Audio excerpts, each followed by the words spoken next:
Try it if you can." Those were the words a giant of a woman whispered in the hay, the lantern light catching the fire in her hair. Her voice was a mix of trembling fear and raw defiance. The rancher, Jake, just stared at her. His throat was dry. His hands felt like stone. His answer was a confession, torn from a place he kept locked away. "This is too big for me." "Every man runs when they see all of me," Sarah growled, her eyes burning in the dim light. She leaned forward, the scent of hay and dust rising around her. "I dare you. Try." He gasped it again, the words catching in his chest. "It's too big." She didn't flinch. She just leaned closer, her shadow swallowing him whole. Her voice dropped, steady and hard as iron. "Then learn what it means to stay." The old barn groaned around them, the wooden beams complaining under the weight of her challenge. Outside, the prairie was a sea of black ink, but inside, the air was thick, pulsing with a heat that had nothing to do with the lantern. Jake felt like a man standing on the edge of a canyon, staring into a darkness so vast it had no end. He'd wrestled wild horses. He'd fought droughts that cracked the very earth beneath his feet. He'd faced storms that tore the windows from their frames. None of it made him tremble like this. Sarah didn't blink. Her face, framed by that wild red hair, held more than a dare. It held a prayer. She wasn't just testing him. She was begging him to be the one man who didn't turn away. To see her. Truly see her. He wanted to look away. He wanted to run. But his eyes were locked on hers, and he could feel the sheer weight of her courage pressing down on him, forcing the air from his lungs. "You don't understand," he said, the words barely a whisper. "It's not you I'm afraid of. It's me. What if I'm not enough?" Her jaw tightened. The softness in her eyes vanished, replaced by flint. "Not enough for who? For me? I never asked for a perfect man, Jake. I asked for one who wouldn't run." The words hit him harder than a fist. He shifted his boots in the straw, the soft crunch filling the sudden, heavy silence. His throat felt like sandpaper.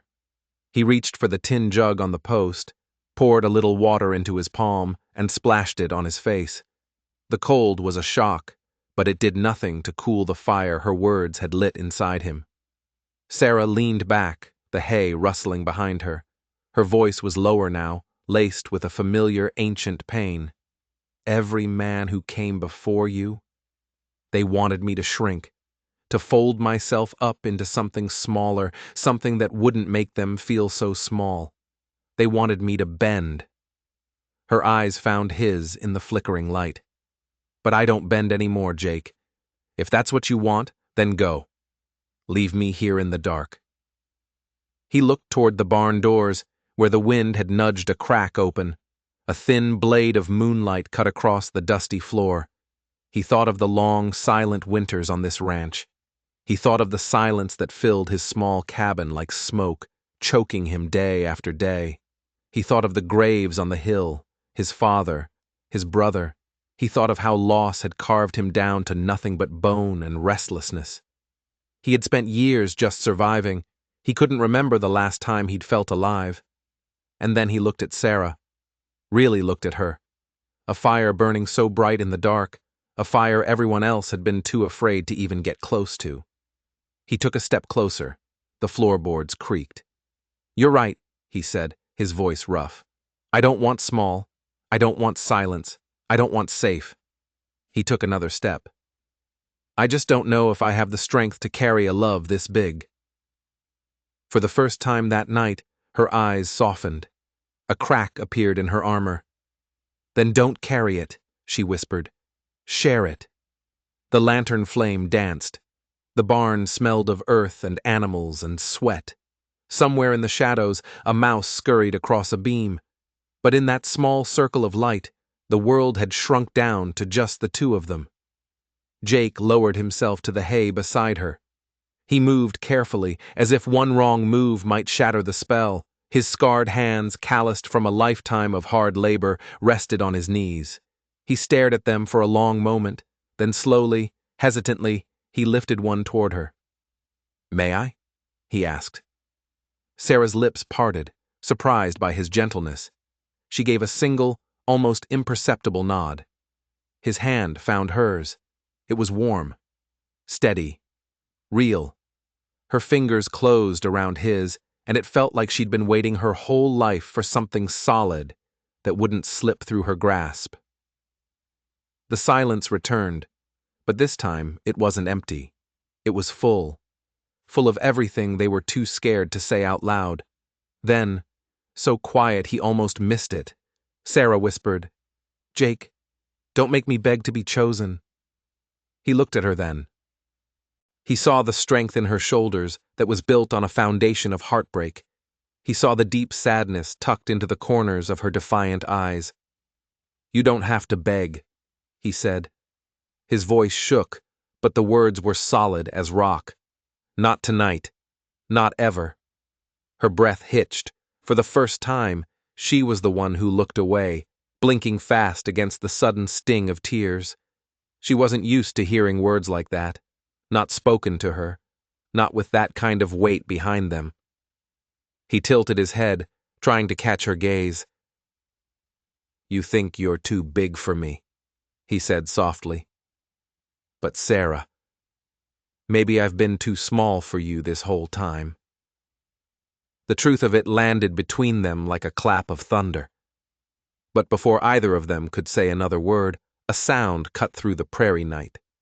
The distinct crunch of hooves on dry dirt. Jake went rigid. His hand was still wrapped in hers. Sarah heard it too, her whole body tensing like a drawn bowstring. Two horses, moving slow, deliberate. And they were heading straight for the barn. Jake was on his feet in an instant, his jaw set like stone. "Stay behind me."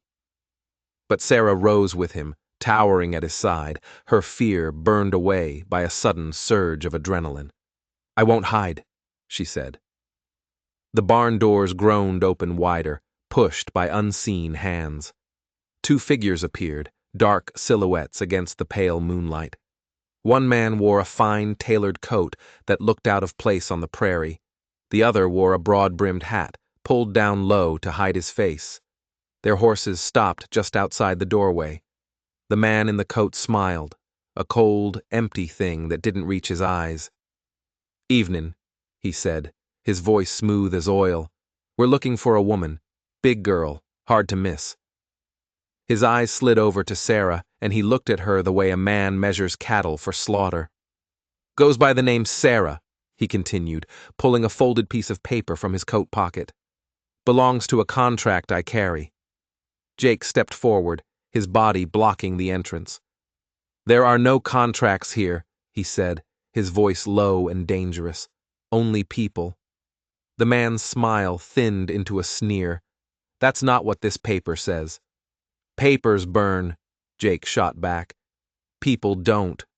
Sarah's heart was hammering against her ribs, but her voice was calm, clear as a bell. "I don't belong to you. I never did." The second rider, the one with the hat, shifted in his saddle. He spat a stream of tobacco juice into the dirt. "We can do this polite," he grumbled, "or we can do it the way dust settles after a stampede." Jake didn't move. He was as steady as the ancient stones that formed the foundation of his barn. Sarah stepped up beside him. Her shadow stretched across the floor, swallowing the rider's boots. For the first time in her life, she felt her size not as a curse, but as a weapon. For the first time, she wasn't standing alone. The man in the coat studied them, his empty smile finally fading.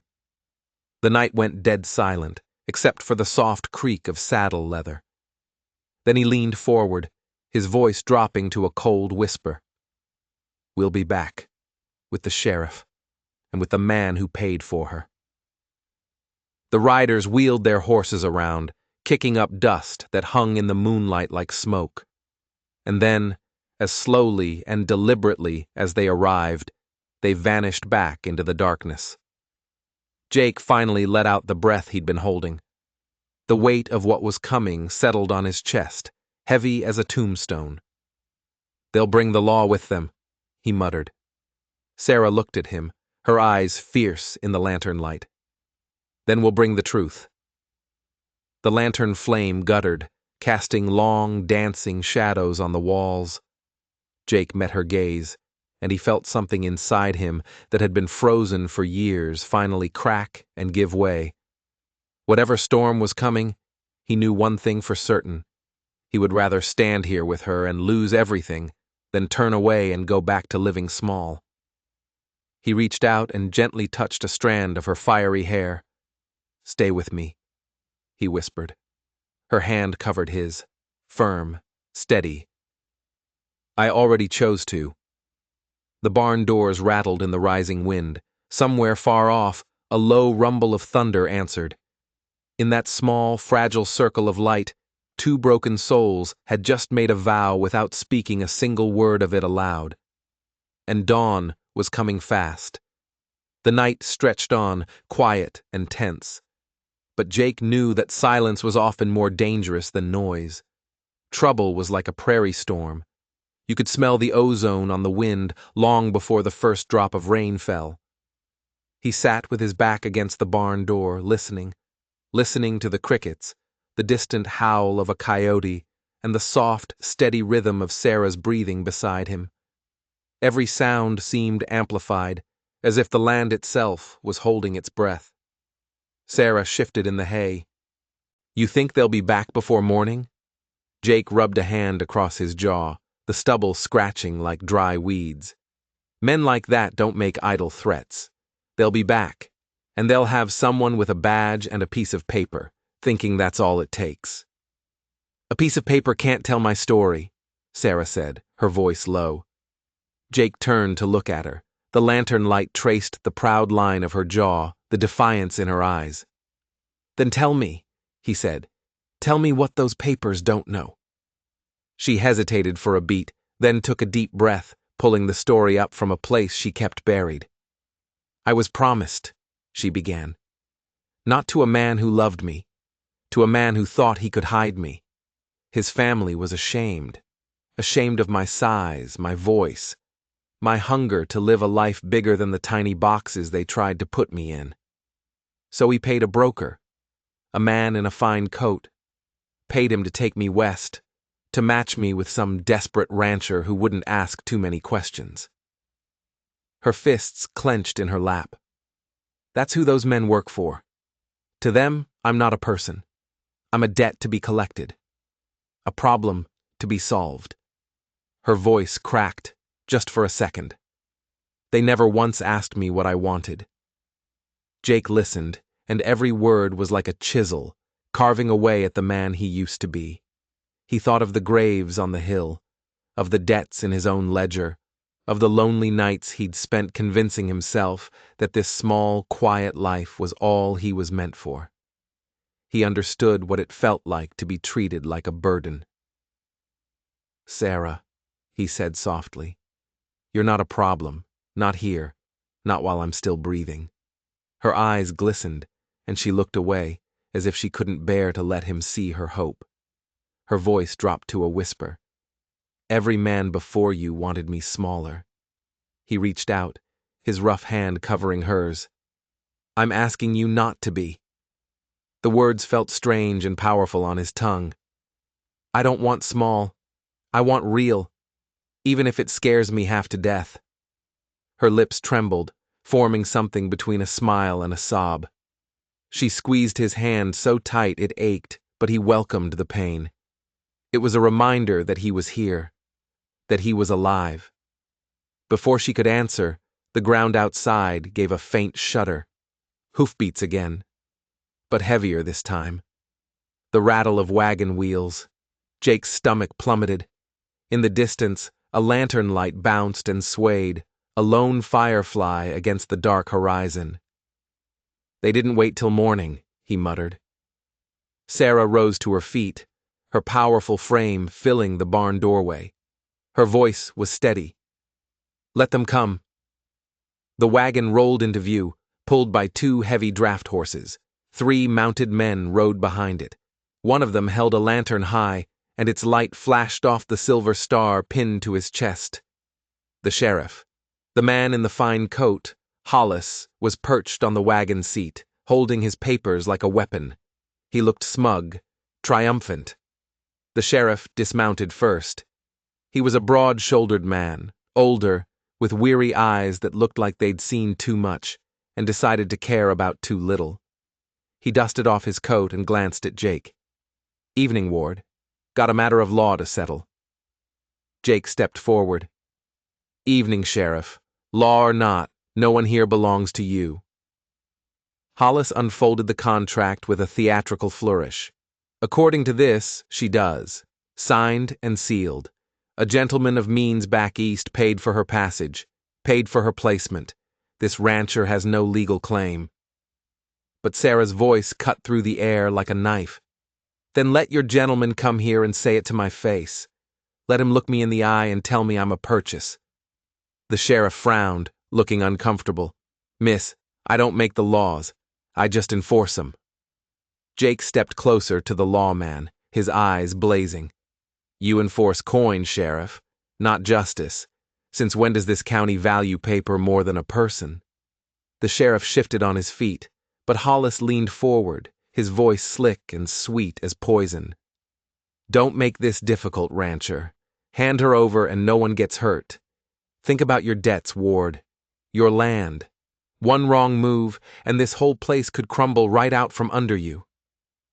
It was a threat. A very real one. Jake's fists clenched at his sides. He could feel Sarah's eyes on him, waiting to see if he would bend, if he would flinch like all the rest. "I've been broke before," Jake said, his voice as hard and unyielding as the prairie in winter. "I'll be broke again if that's what it takes. But I will not sell my soul, and I sure as hell won't sell hers." The sheriff's hand instinctively moved to his holster. The riders behind him shifted, their horses sensing the tension. The air crackled, tight as a bowstring. Then Sarah stepped forward, her shadow falling over all of them. She lifted her chin, and her voice rang out, clear and strong. "You can't take me, because I am not yours to take. And if you think that piece of paper gives you the right, then you'll have to read it to the whole town. Let everyone hear how you trade women like cattle. Let's see if the good people of this county call that justice." The sheriff's eyes flickered. For the first time, a crack of doubt appeared in his weary armor. Hollis saw it too, and he sneered. "You think these people care about you? A sideshow freak? They laugh at you behind their hands. They'll side with the man who pays their wages, not the woman they whisper about." But Jake moved to stand shoulder to shoulder with her, a solid, unmovable wall. His voice was low, but it carried. "Maybe. Or maybe they'll side with the truth. Either way, we're not stepping aside." For a long, breathless moment, no one moved. The night held its breath. Then the sheriff's hand dropped away from his gun. He looked at Sarah, then at Jake, then at the smug man in the fine coat. "We'll settle this in town," the sheriff said finally, his voice flat. "Tomorrow. Let the judge hear it. Until then, nobody moves." Hollis's smile faltered. He hadn't expected this. He hadn't expected any resistance at all. Jake let out a slow breath, relief and dread warring in his chest. They had bought a day, one day to prepare, one day to find the strength to stand. The sheriff signaled to his men, and the wagon turned, its wheels sucking at the dirt road. Dust rose behind them, glowing in the moonlight. Sarah let out a long, shaky breath, her shoulders trembling with the aftermath of the confrontation. Jake reached for her hand. "You were brave," he said. Her eyes met his, fierce and vulnerable all at once. "So were you. But tomorrow, Jake? Tomorrow, they'll try to break us." He squeezed her hand tighter. "Then we won't let them." The night settled around the ranch once more, but the silence was gone. Now it was filled with the weight of the coming dawn.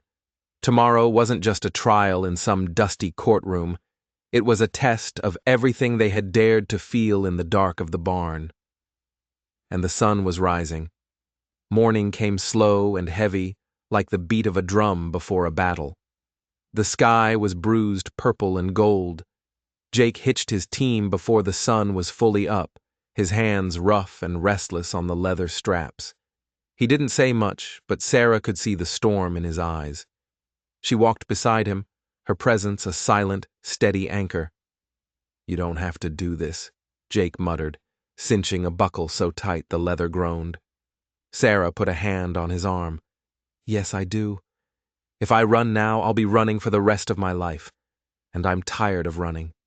Her words sliced right through him. He remembered his brother's last words, whispered with a dying breath. "Don't run, Jake. Stand." The echo of that memory lit a fire in him. He turned to her. "Then we stand together." When they rode into town, it seemed like the whole county had turned out to watch. Farmers stood beside their wagons, merchants lingered in their doorways, cowboys leaned on fence posts, all of them watching with hungry, curious eyes. The news had spread like a brush fire. The giant woman and the stubborn rancher, defying a contract, defying the way things were. The courthouse was a squat, whitewashed building at the end of Main Street. The sheriff was already on the steps, his hat pulled low. Beside him, Hollis polished a smudge off his fine coat, a smug smile playing on his lips. As Jake helped Sarah down from the wagon, a ripple of whispers went through the crowd. "She's a mountain, that one. No man can handle a woman like that. Look at him. Poor fool, throwing his life away for nothing." Sarah heard every word. Each one felt like a small, sharp stone thrown against her ribs, but she kept her chin high. Her eyes were fixed on the courthouse door. Jake walked at her side, his hand brushing hers, a silent vow of solidarity. Inside, the room was packed. The air was thick with the smell of sweat and dust and anticipation. The judge was a weary-looking man with a face like carved granite. He adjusted his spectacles and eyed the papers on his desk as if they were a coiled snake. The sheriff cleared his throat. Case before the court. Claim of contractual rights to one Sarah Callahan. Challenged by rancher Jacob Ward. Hollis stepped forward, oozing confidence. "Your Honor, the matter is plain. This woman was brought west under a legal agreement. Her transport and placement were paid in full by a respectable gentleman back east. These papers confirm it." He held the contract high, shaking it like a set of chains. "This rancher has no legal standing, no right to interfere. By law, she belongs to another." The word "belongs" hung in the air. The judge turned his tired eyes to Sarah. "Miss Callahan, is this true? Did you travel here under this arrangement?" Sarah's chest felt tight, but her voice was firm. "I traveled, yes, but I am not a package to be delivered. I am not livestock to be traded. Those papers carry ink, but they do not carry my consent." The crowd murmured. A few people nodded. Hollis sneered. "Consent? She ate his bread. She rode in his wagon. She wore the clothes he bought for her. That's consent enough for the law." Sarah's hand trembled, but her voice rang out like a bell. "I would rather starve in freedom than feast in chains." For the first time, a spark of life appeared in the judge's dull eyes. He leaned forward. He turned to Jake. "And you, Ward? Why are you here? This isn't your fight." Jake stepped forward, his dusty hat in his hands. His voice was rough, but every word was clear. "It became my fight the moment she asked me not to run. It became my fight because every man who ever walked away from her made her believe she was too much to be loved. And I will not add my name to that list. You can call me a fool. But don't you dare tell me that a piece of paper means more than the human being standing right beside me." A hush fell over the courtroom. Even the dust motes seemed to hang motionless in the shafts of light. Hollis slammed the papers down on the judge's desk. "The law is not about feelings. It is about order. If men cannot trust their contracts, this entire territory will fall into chaos." Sarah stepped closer, her voice steady as steel. "If people can't trust in basic decency, this whole world falls apart." The judge looked at her, then at Jake, Then at the smug man clutching his contract, he rubbed his chin, clearly torn. "This is not a simple matter," he muttered.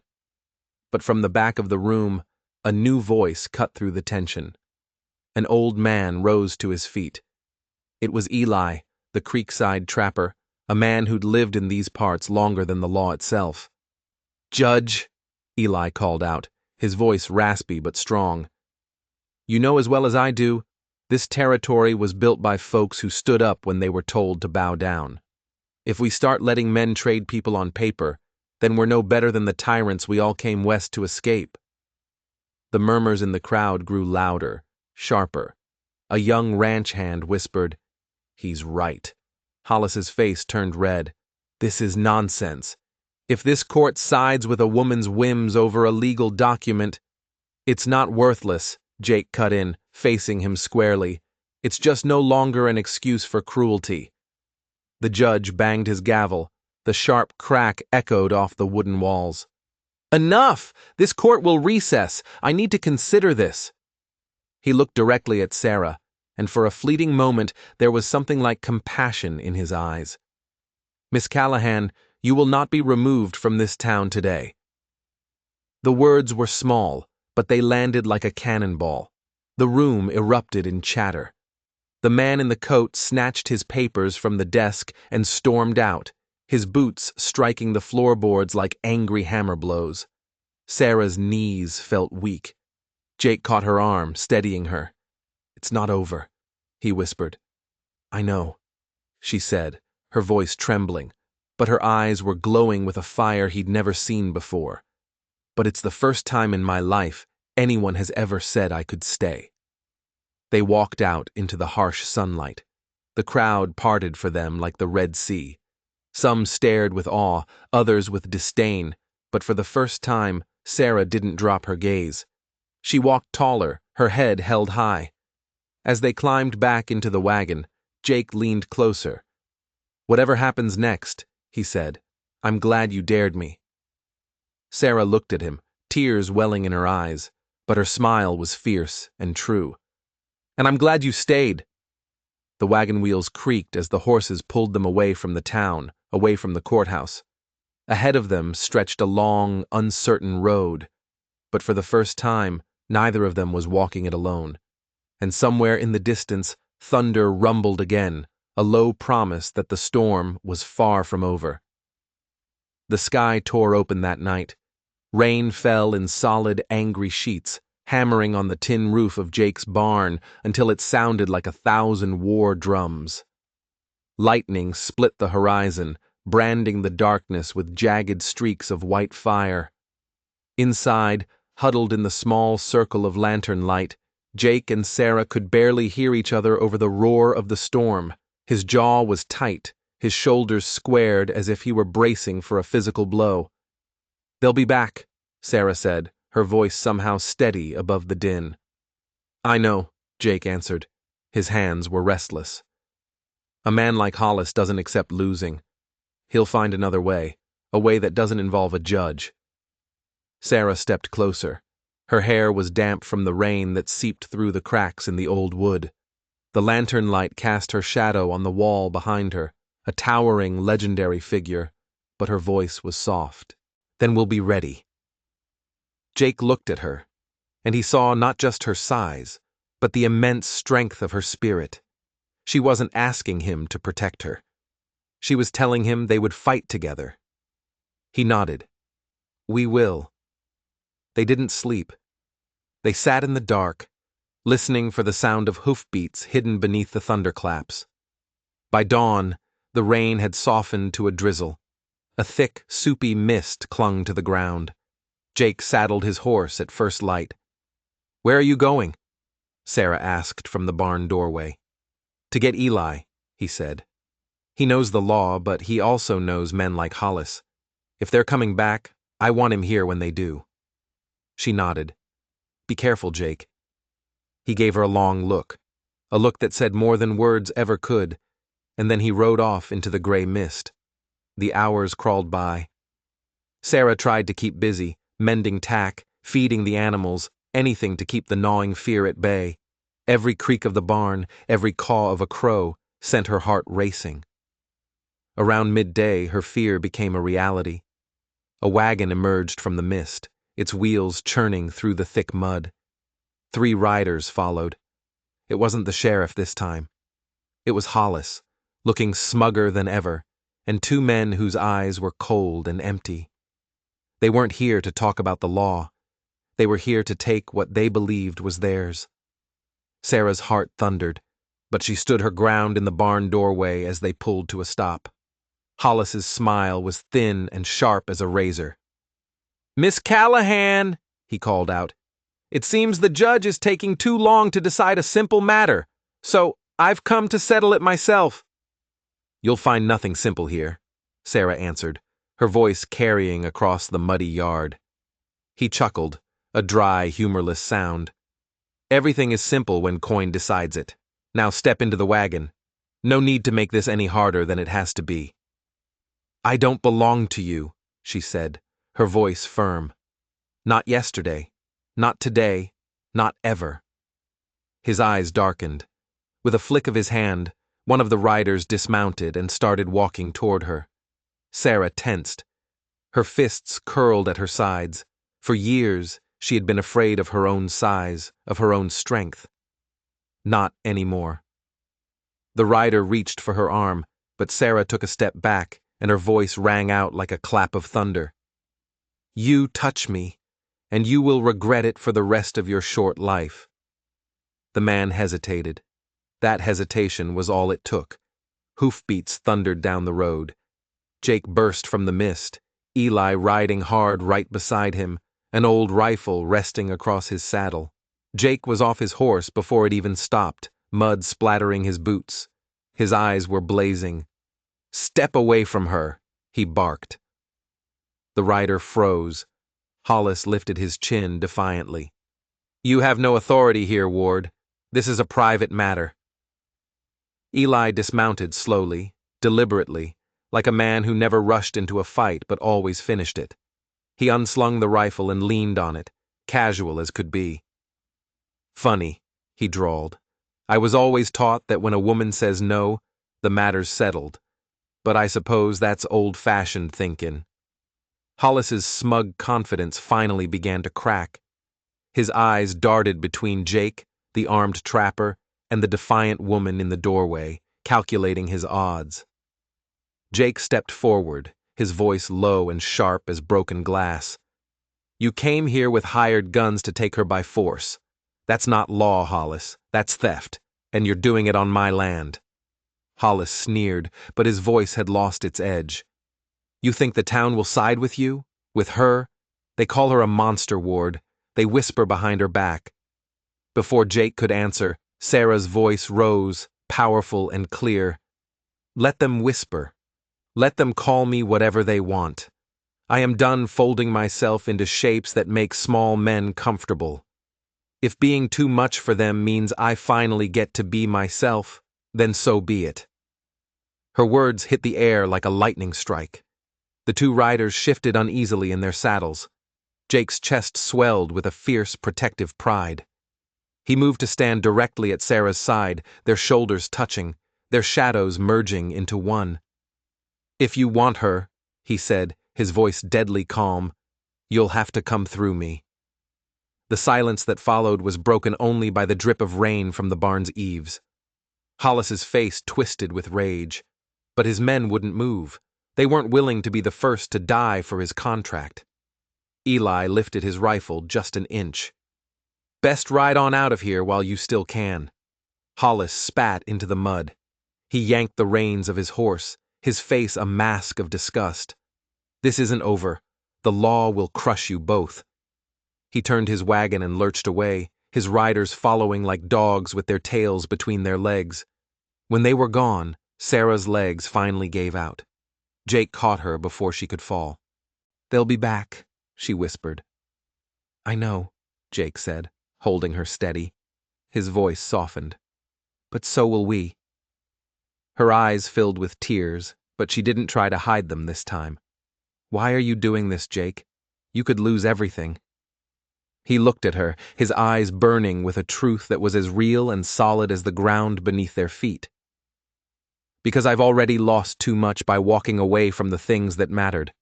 I won't lose this. I won't lose you. Her tears fell then, but a smile broke through them like sunlight after a storm. For the first time, she truly believed him. For the first time, she truly believed in herself. The storm had passed, but the war was just beginning. Dawn rose clean and sharp, the sky rinsed to a brave, cloudless blue. Jake tightened a red ribbon, a scrap from one of Sarah's old dresses, around his wrist. Before they left for town, he pressed his brother's lucky coin into her palm. "For courage," he said.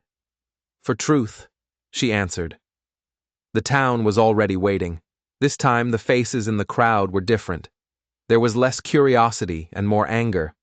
Some for them, some against them. The line had been drawn. The sheriff stood on the courthouse steps, his face grim. Hollis was there too, with two new, meaner-looking riders. His smile was thin and practiced. "Last chance, Ward. Step aside and let the law be the law."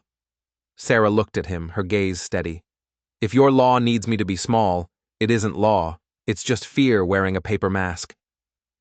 Inside, the courtroom was electric. The judge took his seat, and the room fell silent. Hollis began, his voice slick. "Your Honor, I trust reason has returned. The contract is clear. The property must be returned." The word property hit the benches like a whip crack. A baby started to cry. Just then, Eli slipped in through the back door. He held a folded packet of papers. He caught the judge's eye and gave a single nod. The judge raised an eyebrow. "Eli, you have something to add?" Eli strode forward and laid the packet on the desk. "An affidavit, Your Honor, and letters, from a woman in Boston. A woman who tore up the very same kind of contract after Hollis here tried to move her west like a sack of grain. I rode all night to get this from the stage stop. She's gone now, but she left her words behind." He paused, his eyes sweeping the room. "Her words say that the gentleman behind these papers isn't looking for a wife. He's a collector of curiosities." A low growl of anger rolled through the courtroom. Hollis's face went pale. "Lies! Slander from a bitter woman!" "Then let's read the contract out loud," Sarah said. It wasn't a request. It was a demand. The judge handed her the papers. She read every line, her voice clear and strong. Names, dates, sums of money. With every word she spoke, Hollis seemed to shrink. When she finished, the room understood. The judge folded his hands. "Mr. Hollis, you claim a gentleman owns this woman's future. This court does not recognize debts taken from a person's dignity.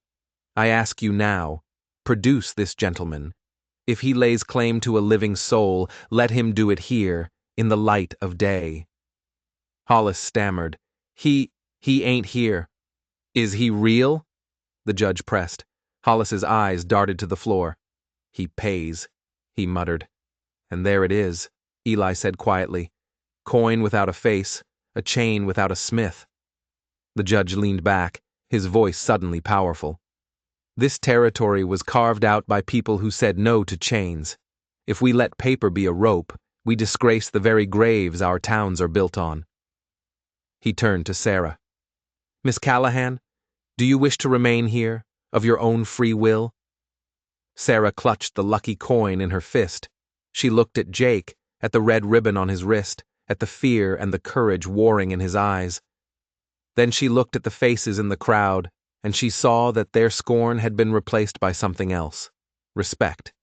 "I wish to stay where truth is heavier than paper," she said. "If that place is here, then I will stay." "And with whom?" the judge asked gently. Sarah turned to face Jake. "With the man who didn't run," she said. "With Jacob Ward, if he'll have me. Not as a trophy, but as a partner. For all the long, ordinary days to come." The breath left Jake's body in a rush. He stepped forward, his voice thick with emotion. "I will have you, Sarah Callahan. Not to own you, but to honor you. To build fences beside you, and to watch the storms blow past while we hold the door shut together. Hollis slammed his hand on the table. Sentiment, he spat. This is not law. No, the sheriff said, his voice finally firm and certain. He took 2 steps forward and slid Hollis's contracts off the table. This is law finally finding its way back to the truth. He pulled out a pair of iron cuffs. Hollis, you're under arrest. For fraud and for attempted abduction. As the sheriff led him away, Hollis twisted and spat one last curse at Sarah. They'll still laugh at you. You'll never be small enough for them. Sarah lifted her chin. Good, she said softly. I'm done trying. The judge banged his gavel, not for silence, but to mark the moment. This court recognizes the personhood of Sarah Callahan. No paper will say otherwise in my town. Court is adjourned. They stepped out into the sunlight. The crowd parted, and then they gathered around. A storekeeper apologized for his judgment. A ranch hand offered a fence post he'd smoothed, a peace offering. A little girl pushed through the legs of the adults and handed Sarah a crushed wildflower. You're pretty, she said, like a mountain. Thank you, Sarah whispered, remembering how to accept a gift without feeling the need to shrink. They rode home in silence, the wagon wheels humming on the dirt road.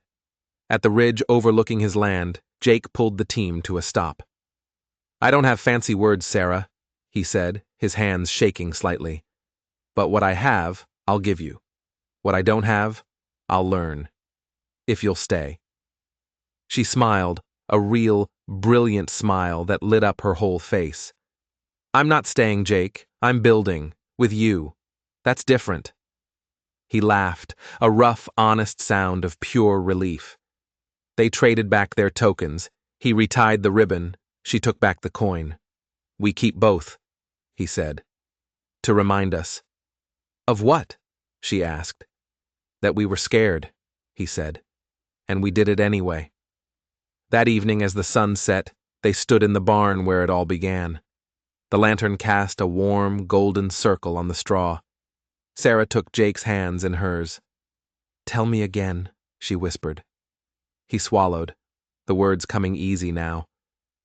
I'm choosing the long way. I'm choosing the kind of love that makes room. I'm choosing to stand when the wind says bend. I'm choosing you. Her eyes shone. Then I'm choosing to be seen. All of me. She smiled, big and fearless and beautiful. Try it if you can. He smiled back, a grin that started deep in his chest. I will. They rested their foreheads together, a quiet promise under the prairie stars. Outside, the night gathered its peace. Inside, 2 lives finally, truly began. If this story moved you, join our family. Hit subscribe and tap the notification bell so you never miss the next tale.